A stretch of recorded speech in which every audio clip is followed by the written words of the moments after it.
Hello दोस्तों, कैसे हैं आप सब। स्वागत है आप सभी का कॉमिक वर्ल्ड चैनल पर। तो चलिए दोस्तों, शुरू करते हैं मनोज कॉमिक्स में आक्रोश सीरीज का अगला कॉमिक, जमीन खो। लेखक तिलक, संपादन संदीप गुप्ता, चित्रांकन कदम स्टूडियो। पात्र परिचय। राजकुमारी सांवली, परी सी खूबसूरत सान ग्रह की न्यायप्रिय सम्राज्ञी, जिसके ग्रह की भूमि को हजम करने के लिए टूट पड़े थे चटोरे जमीन खोर। बिना ग्रह की राजकुमारी पिराना। तुम्हें हमसे विवाह करना ही होगा आघोष, अन्यथा मौत से भी बदतर बनकर रह जाएगी तुम्हारी जिंदगी। सौंदर्य की प्रतिमा जिसकी जिद थी कि वह विवाह करेगी तो आघोष नामक एक निर्धन युवक से। आघोष वह युवक जिसने निर्धन होते हुए राजकुमारी पिराना से विवाह करने से इनकार कर दिया था। नफरत को प्यार से जीता नहीं जा सकता राजकुमारी जी। आपके हर जुल्म पर मेरे होठों से आ नहीं, इनकार ही निकलेगा। बदले में उसे मिली जेल की कोठरी और भयानक यातनाएं। बुढ़िया माँ, जो अपने बेटे आघोष के गम में पागल सी होकर रह गई थी। पति की मौत के बाद मैंने जैसे तैसे आगोश को पाल पोस कर बड़ा किया है। उसे राजकुमारी पिराने के कैसे छुड़ा दो बेटे। ये बुढ़िया तुम्हारे चरण धो धो कर पिएगी। आक्रोश, जो स्वयं को रोक नहीं पाया था न्याय अन्याय प्रेम व नफरत की इस जंग में शामिल होने से।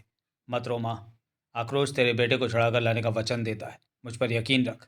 लेखक तिलक की एक हृदय स्पर्शी मार्मिक रचना, जिसका अंत आपको कुछ सोचने पर विवश कर देगा। सान ग्रह की राजकुमारी सावली के आगमन पर पिना ग्रह को बेहद खूबसूरती से सजाया गया था। सावली होने के बावजूद भी कितनी सुंदर है राजकुमारी। पिना ग्रह के भव्य राजमहल में राजकुमारी पिराना ने राजकुमारी सावली का शानदार स्वागत किया था। अहो भाग्य हमारे जो आप यहाँ पधारी। एक दूसरे की आवश्यकताओं को समझने के लिए मेल मिलाप बहुत आवश्यक है राजकुमारी पिराना। सान व पिना दोनों ग्रहों के बीच वर्षों से व्यापारिक संबंध थे, किंतु यह प्रथम मौका था जब राजकुमारी सांवली राजकीय यात्रा पर पिना आई थी।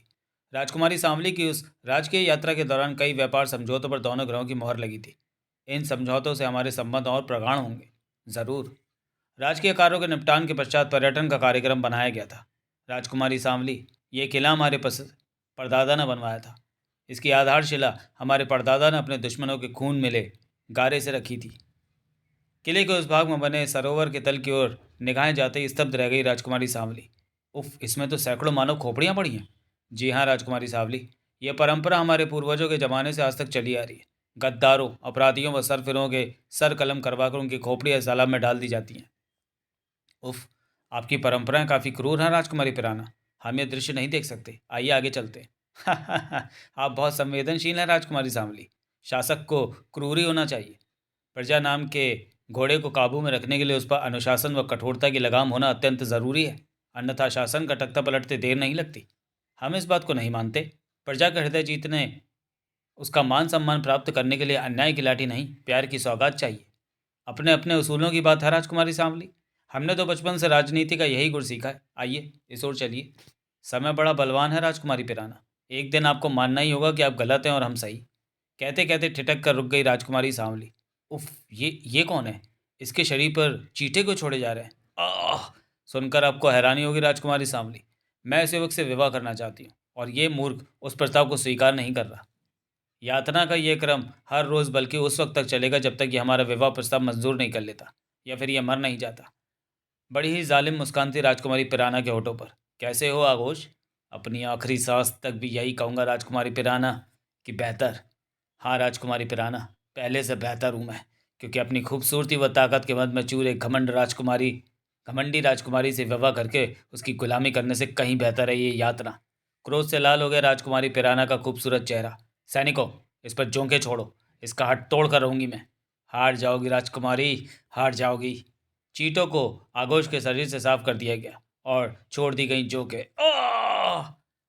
क्रूरता का यह नंगा नाच और ज़्यादा देर तक देखना राजकुमारी सावली के बस से बाहर था। उफ, बंद करो ये खूनी खेल राजकुमारी पिराना, बंद करो इसे। चीखिए मत राजकुमारी सावली। वार्तालाप का ये ढंग हमें पसंद नहीं है। ये हमारा निजी मामला है, आपको इसमें हस्तक्षेप करने का कोई हक नहीं है। तत्काल ही कठोर हो गया राजकुमारी सावली का स्वर। हक है राजकुमारी पिराना। अगर ये कोई खूंखार अपराधी, देशद्रोही या गद्दार होता तो मैं इसे आपका निजी मामला मानकर कभी इस कार्य में हस्तक्षेप न करती, किंतु एक निर्दोष इंसान पर सिर्फ इसलिए जुल्म करना कि वो आपसे विवाह करने पर सहमत नहीं, तो ये केवल निजी मामला नहीं रह जाता। इस विषय को व्यर्थ तूल मत दीजिए राजकुमारी सावली। बेहतर होगा कि हम यहाँ से चलें। अभी तो हम जा रहे हैं राजकुमारी पिराना। अगर आपने इस युवक आगोश को स्वतंत्र ना किया तो मैं आपके वतन पर आक्रमण करके उसे छुड़ाऊंगी। जहर भरी हंसी उभर आई राजकुमारी पिराना के होंठों पर।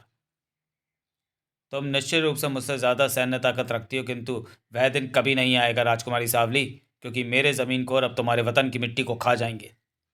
सान ग्रह पर निर्माणाधीन था बच्चों के मनोरंजन के लिए भव्य क्रीड़ा स्थल आकर्षण। उम्मीद है कि 2 सप्ताह पश्चात आकर्षण बच्चों के लिए खोल दिया जाएगा। बच्चों के अलावा यह बड़ों को भी आकर्षित करेगा। इसी पल बैरत का भूत मचा सबकी आंखों में। थड़ थड़ थड़। उफ, ये क्या, पूरे का पूरा उड़न खटोला जमीन में समा गया। अभी कोई कुछ समझ पाता कि अचानक तेज आवाज के साथ धस गया वह झूला। घुमंतु भी ठस। आतंक से फट पड़ी उपस्थित कर्मचारियों की आंखें। घुमंतु भी जमीन में समा गया। उफ। घुमंतु के साथ कई कर्मचारी भी जमीन में धस गए। और वह फुंकार सी कैसी छूट रही है जमीन से। धूल की फुंकार छोड़ती धरती के गर्भ में छिपी वह बला निश्चित रूप से खतरनाक थी। सर पर मंडराता खतरा भापा सभी ने। जमीन धस रही है, भागो। भागते हुए दहशत के मारों के ठीक सामने से फूटी फुंकार ने छक्के छुड़ा दिए सबके। फुश। नहीं। स्तब्ध अवस्था में ही जमीन में समा गए सभी। बचाओ। उफ। यही समय था आक्रोश की गश्त का। Pick pick. ओ, सान ग्रह पर किसी गड़बड़ी के संकेत दे रहा है गिलो यंत्र। इधर मौत उस युवक के सामने पांव फैलाए खड़ी थी। उफ। अचानक जीवन संदेश लेकर आया वह हाथ। बाहर आ जाओ नौजवान। आक्रोश के रूप में। फुश। उफ, वही फंकार। भागो, यहाँ जमीन के नीचे परले आई हुई है। यह बला जिधर से भी गुजरती है वहाँ मौत व तबाही फैल जाती है। भ्रुखटियाँ तनने लगी आक्रोश की। गिलोयान से देख चुका हूँ मैं इस तबाही को। मुझे जानना ही होगा जमीन के ऊपर प्रलय मचाती हुई इस भूगर्भीय ताकत का रहस्य। नहीं, रुको, तुम साक्षात मौत के मुंह में प्रवेश कर रहे हो। लेकिन उसकी बात सुनने के लिए वहाँ कहाँ रुका आक्रोश। ओह, यह सुरंग अवश्य उस बला का कारनामा है। जमीन में होने वाले धसाव का कारण यही सुरंग है, लेकिन इसे बनाने वाली वह बला कहीं भी दिखाई नहीं पड़ रही है। अरे वह क्या है? यही है इस सुरंग का निर्माता और ज़मीन पर होने वाली तबाही का जन्मदाता। उफ, जहाँ जहाँ से ये बला गुजरती है वहाँ की मिट्टी खा जाती है और पोली हो जाने के कारण ज़मीन धंस जाती है। और अब इस सुरंग की पूरी छत ढह रही है। मुझे स्वयं को बचाना होगा, पर कैसे? इसी पल हृदय थर्राती गड़गड़ाहट के साथ धंस गई धरती। पिस्ता महसूस हो रहा था आक्रोश को अपना शरीर टनों वजनी मिट्टी पत्थरों के नीचे। उफ, अब तो केवल पंचक गुरु की शक्ति मेरे प्राण बचा सकती है। जय पंचक गुरु। बूम। वातावरण को धुंधला बनाते काले धुएं के बादल को चीरकर बाहर निकला आक्रोश। पंचक गुरु की शक्ति ने मुझे बचा लिया। आक्रोश की तलवार उसके हाथों में आ गई। अब इससे पहले कि यह बला और तबाही लाए, खत्म करना होगा इस बला को। आक्रोश को शीघ्र ही दिखाई पड़ गई वह बला। इस बार तुझे बचकर नहीं जाने दूंगा शैतान बला। बला के खून का रंग देखकर भौचक्का उठा आक्रोश। उफ, हरे रंग का। यह खून तो अत्यंत चिपचिपा है। मेरे पांव इस रक्त में चिपक गए हैं। हृदय को झंझोड़ देने वाली आकृति ने इसी पल सुरंग की दीवार से मुंह निकाला। उह, चोट की वजह से यह आक्रामक दिखाई पड़ रही है। इसके पहने दांतों से बचने के लिए यह सर्वोत्तम उपाय है। दूसरे ही पल आक्रोश के हाथों से सनसनाई कई तश्तरियां जो उस बला के पेट में समाती चली गईं। सन सन। बला के कणभेदी चित्कारों के साथ आक्रोश को ढक लेने पड़े अपने कान। उफ, ये तो कानों के पर्दे ही फाड़े दे रही है। मुंह के रास्ते पेट में पहुंची तश्तरियों ने अपना कमाल दिखाया। लाश में बदल गई वह बला। ये तो गई, लेकिन मेरी भी जान खतरे में है। सुरंग की यह छत भी ढह रही है। इस समय धसाव की मिट्टी से बचने के लिए उसके पास थी केवल एक ही सुरक्षित जगह, और वह जगह इस बला का गुफा के समान खुला हुआ विशाल मुंह। एक बार फिर भरभरा कर धस गई धरती, किंतु इस बार आक्रोश सलामत था उस बला के विशाल गुफा जैसे मुंह में। कितनी अचरज की बात है, जो मेरी मौत बनने वाली थी उसी ने मेरी जान बचाई है। आक्रोश को दिखाई पड़ रहा था खुला आसमान। अब मुझे इस स्थान से बाहर निकलना चाहिए। वह वह पलंकाली बला समाप्त हो चुकी है। आक्रोश द्वारा कहे गए उन शब्दों ने जैसे जादू सा किया। विजेता, विजेता, विजेता। महल में मुस्कुराकर आक्रोश का स्वागत किया राजकुमारी सावली ने। आओ युवक, तुम्हारी बहादुरी के चर्चे हम तक तुम्हारे आगमन से पूर्व पहुंच चुके हैं। मेरा नाम आक्रोश है राजकुमारी सावली, और मानवता व मंडराते प्रत्येक संकट को दूर करना ही मेरा फर्ज है। आक्रोश, अब तक मिली जानकारियों के आधार पर मैंने अनुमान लगाया है कि हो ना हो वह भला अवश्य ही जमीन खोर थी। मैं बिना ग्रह की राजकुमारी पिराना को उसकी इस गुस्ताखी का दंड अवश्य दूंगी। राजकुमारी सांवली आक्रोश को राजकुमारी पिराना के विषय में सब कुछ बताती चली गई। राजकुमारी सांवली, सब कुछ सुनने के बाद मैंने पिनाक रह जाने का फैसला कर लिया है, ताकि उस निर्दोष युवक को राजकुमारी पिराना की कैद से मुक्त करवा सकूं। तभी भदवाद से सैनिक राजदरबार में पहुंचे। राजकुमारी जी, गजब हो गया। अचानक महल की भारी दीवार जमीन में धंस गई और एक रहस्यमय फुंकार भी थोड़ी थोड़ी दूरी पर जमीन से फूट रही है। क्या? ये तो उसी बला के जमीन में सक्रिय होने के चिन्ह है। इसका मतलब वह बला अकेली नहीं थी। रक्षा मंत्री चाबुल, अपने लश्कर के साथ तुरंत घटनास्थल पर पहुंचो। मैं अति शीघ्र ही व्यवस्था करता हूँ राजकुमारी जी। ओह, जमीन खोर इस स्थान के नीचे से होकर गुजरी है, लेकिन वह गई कहाँ? फ्रूश! उस ओर है जमीन खोर। महल में इस समय सैकड़ों कर्मचारी व दास दासियां हैं। अगर महल को हानि पहुंची तो? सुर्ख होता जा रहा था राजकुमारी सांवली का चेहरा। इसी पर एकाएक जमीन फाड़कर बाहर आ गई वह जमीन खोर बला। काक काक! और मुख मुद्रा से वह बला बेहद हिंसक प्रतीत हो रही थी। बुम! उफ! ये क्या? ये बला जमीन से बाहर क्यों आ गई? शायद महल की नींव को ना खा पाने के कारण ऐसा हुआ है। ओह, निसंदेह तुम ठीक कह रहे हो आक्रोश, क्योंकि महल की नींव काफी मजबूती के साथ गहराई तक भरी हुई है। रक्षा मंत्री चाबुला पहुंचे अपने लश्कर के साथ। वार करो! क्रम! लेकिन तब तक पुनः जमीन में समा गई थी जमीन खोर। खटाक थड़ाक! इसे खत्म करना होगा, वरना भयानक तबाही दूर नहीं, क्योंकि महल उसके आसपास के क्षेत्रों के धंसने का खतरा पैदा हो गया। आक्रोश, रुक जाओ! इधर रक्षा मंत्री चाबुल अगले आक्रमण की तैयारी कर रहे थे। जमीन में गहराई तक खुदाई करने वाले इस यंत्र से इस बला को समाप्त किया जा सकता है, लेकिन उसका क्या करें जबकि वह यंत्र पोली जमीन के ऊपर से गुजरे और उफ! खुदाई यंत्र धंस रहा है। इधर सुलंग में बला का पीछा करता हुआ आक्रोश एकाएक ठिठक गया। उफ! ये क्या? मूर्छित हो गया था चाबुल। ओह, ये खुदाई यंत्र बड़े समय पर मिला है मुझे। इसकी मदद से जमीन खोर को खत्म किया जा सकता है। आक्रोश ने जमा लिया उस यंत्र में नियंत्रण। इसका नियंत्रण समझने के लिए गुरु कौंट की बौद्धिक शक्ति का प्रयोग करना होगा। एक झटके के साथ आगे बढ़ चला खुदाई यंत्र। मुझे इस यंत्र का रास्ता बदलकर जमीन खोर को सामने से दबोचना होगा। मैं देख चुका हूँ कि जमीन खोर बिल्कुल सीधी ही चलती है। आक्रोश ने जमीन से छूटती देखी वह फुंकार। ओह, उस ओर है जमीन खोर। जमीन खोर की दिशा का अनुमान लगाने के बाद उसने खुदाई यंत्र को उसी ओर घुमा दिया। इस समय खुदाई यंत्र उसी दिशा में आगे बढ़ रहा है जिस तरफ से जमीन खोर आ रही है। इसी क्षण तेज झटके से हिल गया आक्रोश। ओह! जमीन खोर तीव्रता के साथ यंत्र के खुदाई वाले घूमते घातक भाग से टकराई है। तीव्र गति से घूमते यंत्र के पंखों ने खुदाई की मिट्टी के साथ उड़ाए जमीन खोर के शरीर के भी टुकड़े। जमीन खोर की तेज चित्कार, उसके हरे रक्त के कतरे व मांस के लोथड़े मेरी सफलता को दर्शा रहे हैं। खुशी की दमक सबके चेहरों पर दिखाई पड़ रही थी। आक्रोश, तुमने एक बार फिर बहुत बड़ी तबाही होने से बचा ली। हाँ राजकुमारी सांवली, अब मुझे इजाज़त दो। मैं अति शीघ्र पिनागृह पहुंचना चाहता हूँ। आक्रोश, वहाँ तुम अकेले नहीं जाओगे, क्योंकि मैं राजकुमारी पिराना को युद्ध की चेतावनी देकर शीघ्र ही वापस लौटने को कहकर आई थी, और फिर जमीन खोरों द्वारा मचाई गई तबाही का दंड भी तो उसे देना है मुझे। और तब गिलोयान पर सवार आक्रोश ने सान ग्रह का एक चक्कर लगाया। पूरे ग्रह में अब और किसी जमीन खोर के होने का कोई चिन्ह नहीं दिखाई पड़ रहा। फिर उड़ चला गिलोयान पिना ग्रह की ओर। पिना ग्रह, जहाँ के गली कूचों में पगलाई सी घूम रही थी वह बुढ़िया। तुम्हारा मुझ पर बहुत उपकार होगा बेटा, मेरे बेटे को बचा लो, वह जालिम औरत उसे मार डालेगी। मुझे माफ़ कर दे माँ, मैं राजकुमारी के खिलाफ नहीं जा सकता। बेटे के गम में पागल हो गई है बेचारी। लोगों की मिन्नत करना रोजाना का नियम सा बन चुका था उसका। मेरे बेटे को छोड़ दो, उसे तुम ही पकड़ कर ले गए थे, उसे छोड़ दो शैतानो। वो फिर आ गई पागल। अरे हट बुढ़िया, रोज परेशान करती है और रोज कोड़े खाती है। हा हा हा, मेरा बेटा। उसी पल कोड़े मारने वाले हाथ अब तुम्हारे ना होंगे जालिमों, और कोड़े खाने वाला जिस्म किसी कमजोर व बेसहारा कर दी गई माँ का नहीं तुम्हारा होगा, और कोड़े मारने वाले हाथ होंगे आक्रोश के। सड़क! तुम्हारा चेहरा तो मेरे एक ही बार से दर्द से लाल हो गया।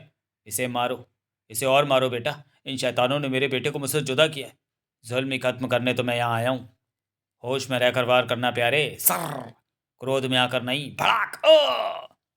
कोड़ा क्या क्या करामात दिखा सकता है, यह जाने भी नहीं तुमने कोड़े अपने पास रख रखे हैं।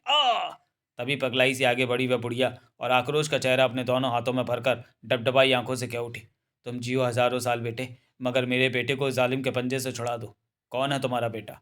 उसका नाम आगोश है। जालिम राजकुमारी पिराना ने उसे यातना गृह में बंदी बना रखा है। मैं एक गरीब बुढ़िया हूँ बेटे। पति की मृत्यु के बाद जैसे तैसे पाल पोस कर बड़ा किया है मैंने आगोश को। उसे छुड़वा दो बेटे, ये बुढ़िया चरण धो धोकर पिएगी तुम्हारे। अरे रे, ये क्या कर रही हो माँ? माँ के हाथ तो सिर पर आशीर्वाद देने के लिए होते हैं। मुझे आशीर्वाद दो कि ईश्वर मुझे तुम्हारे बुढ़ापे की लाठी लौटा लाने लायक हिम्मत प्रदान करे। इधर राजकुमारी पिराना को मिला यह समाचार। गजब हो गया राजकुमारी जी, सान ग्रह की राजकुमारी सांवली युद्ध भूमि में अपनी सेना के साथ आपकी प्रतीक्षा कर रही है। क्या? किंतु सान ग्रह पर हमारे द्वारा भेजी मुसीबत के बाद भी राजकुमारी सांवली यहाँ आने की हिम्मत व ताकत कैसे जुटा सकी? क्षमा करें राजकुमारी जी, हमारे गुप्तचरों ने पता किया है कि आक्रोश नामक एक नौजवान ने हमारे दोनों जमीन खोरों का अंत कर डाला है। क्या? ओह! सेना को तैयार करो, हम तुरंत युद्ध भूमि जाएंगे। भारी सेना के साथ राजकुमारी पिराना ने युद्ध भूमि की ओर कूच किया। चलो, दुश्मन को उसकी ललकार का करारा जवाब मिलना चाहिए। जबकि आक्रोश आ पहुंचा था यातना गृह के मुख्य द्वार पर। कौन हो तुम? आक्रोश, मैं उस युवक आघोष को छुड़वाने हूँ जिसे तुम्हारी हठी राजकुमारी ने बंदी बना रखा है। यह सुनते ही दोनों सैनिकों की तलवारें बाहर तो आईं, किंतु उनके उठने से पूर्व ही चमकी आक्रोश के हाथों से बिजली, धड़ाक धड़ाक परंतु द्वार खोलकर जैसे ही आक्रोश ने भीतर कदम रखा, तड़ाक एकाएक हुए प्रहार से आक्रोश स्वयं को संभालता उससे पूर्व इसे दबोच लिया गया। इसे भी यातना गृह में डाल दो, क्योंकि राजकुमारी जी इस समय सान गृह की राजकुमारी सांवली से युद्ध करने युद्ध भूमि की ओर गई हैं। उनके लौटने पर ही इसका फैसला होगा। एक दो यातनाओं में ही ये अपनी सारी बहादुरी भूल जाएगा। भयानक था सिर उठाए खड़ी उस मुसीबत का रूप। उफ, दीवारों में बने छिद्रों में से चीटे ही चीटे निकल रहे हैं, और ये दुश्मन ऐसे थे जिन पर तीर तलवारों का भला क्या असर होना था। उफ, चीटे मुझ पर चढ़ रहे हैं, ये तो बुरी तरह काट रहे हैं। मुझे अतिशीघ्र यहाँ से बाहर निकलना होगा। यही इस यातना से बचने का उत्तम उपाय होगा। जी नहीं, आक्रोश ने तलवार चीटों की इस फौज का मुकाबला करने के लिए नहीं निकाली है, बल्कि इस कक्ष की मेरे अगल बगल की दीवारों में से चीटे निकल रहे हैं, और एक ओर से मैं भीतर लाया गया हूँ। आगे बढ़ने के लिए मुझे इस दीवार को काटना होगा। सीधा पानी में जाकर गिरा आक्रोश, छपाक। ओह, पानी में चीटे मेरे शरीर को छोड़ देंगे। चीटों ने तो उसके शरीर को छोड़ दिया, मगर वह तैर तो अभी भी पानी की सतह पर ही रहे थे। अर्थात आक्रोश चाह कर भी पानी से बाहर नहीं निकल सकता था, और अंदर रहने का अर्थ था मृत्यु। इस कक्ष में पानी कहीं ना कहीं से प्रविष्ट जरूर होता होगा। हाँ, वह रहा तल पर। तल से वह ढक्कन हटाकर अंदर समा गया आक्रोश। ज्यों ज्यों आगे बढ़ रहा था उसकी आंखों की चमक बढ़ती जा रही थी। रोशनी, अर्थात इस गुफा की निकासी का द्वार निकट ही है। पानी से बाहर निकलते ही मुस्कुरा उठे उसके होंठ। यही है वह नौजवान आगोश जिसकी खोज में मैं यहाँ आया हूँ। आह, उफ, भयानक यातना भुगत रहा है। ये जोके इसके जिस्म से खून चूस रही हैं। घबराओ नहीं, तुम्हारी यातनाओं का दौर अब समाप्त हो चुका है। आह, कौन हो तुम? आक्रोश, बचो आक्रोश। घबराओ नहीं आगोश, कुछ नहीं होगा। ऐसे दुश्मनों से निपटना मुझे अच्छी तरह से आता है। आगोश ने भी उठा ली तलवार, और फिर भला कौन टिक पाता उनके सामने। दूसरे सैनिकों के मुंह से सुन चुका हूँ कि इस समय तुम्हारी राजकुमारी युद्ध भूमि में। वहां तक पहुंचने का रास्ता मुझे बताओ। भीषण युद्ध छिड़ा हुआ था रणभूमि में। यह लड़ाई फर्ज और उसूलों की लड़ाई है राजकुमारी पिराना, क्योंकि जुल्म करना, सहना और जुल्म होते देखना भी जुर्म है। मैंने कभी अपनी हार नहीं मारी राजकुमारी सांवली। मैं आगोश से प्रेम करती हूँ, और इसलिए मैं उसे प्राप्त करना चाहती हूँ। प्रेम के रिश्ते जबरन नहीं बनाए जाते राजकुमारी पिराना, ये बात अच्छी तरह से समझ लो। युद्ध भूमि में उड़ रहे थे शस्त्र, मची थी मारकाट। ठीक उसी पल हवा में लहराया वह शस्त्र निशाना थी राजकुमारी पिराना, जिसकी ओर दोनों में से किसी का भी ध्यान नहीं था। साए! लेकिन इससे पूर्व की वह तलवार राजकुमारी पिराना के जिस्म जगह बना पाती। बचिए राजकुमारी जी। उफ! उछल पड़ी राजकुमारी पिराना वह दृश्य और आगोश को वहां देखकर। तुम यहाँ? तुमने तुमने अपनी जान की परवाह न कर मेरे प्राण बचाए। आगोश, तुम ठीक हो ना? ये तो मेरा फर्ज था राजकुमारी जी। उफ, बंद करो ये युद्ध। मुझे मुझे क्षमा कर दो आगोश, किंतु मैं तो क्षमा के भी काबिल नहीं हूँ। और इसी पर मुस्कुरा कर कह उठा आगोश, राजकुमारी जी, मैं आपसे विवाह करना चाहता हूँ। अपनी स्वीकृति इसे दे दीजिए राजकुमारी जी। आह, काश ये बात मैं पहले ही जान जाती कि प्रेम को प्रेम से ही जीता जा सकता है। चलो राजकुमारी सावली, अब हमारा कार्य भी यहाँ समाप्त हो चुका है। किंतु आक्रोश और राजकुमारी सावली को अपने विवाह से पूर्व कहीं न जाने दिया राजकुमारी पिराना ने। और जब आगोश की बूढ़ी माँ ने यह समाचार सुना तो डबडबाई उसकी आंखें, मगर इस बार ये आंसू खुशी के थे। समाप्त। तो चलिए दोस्तों, वीडियो को यहीं समाप्त करते हैं और मिलते हैं आगोश की अगली कॉमिक वृक्ष की तबाही में। तब तक के लिए धन्यवाद।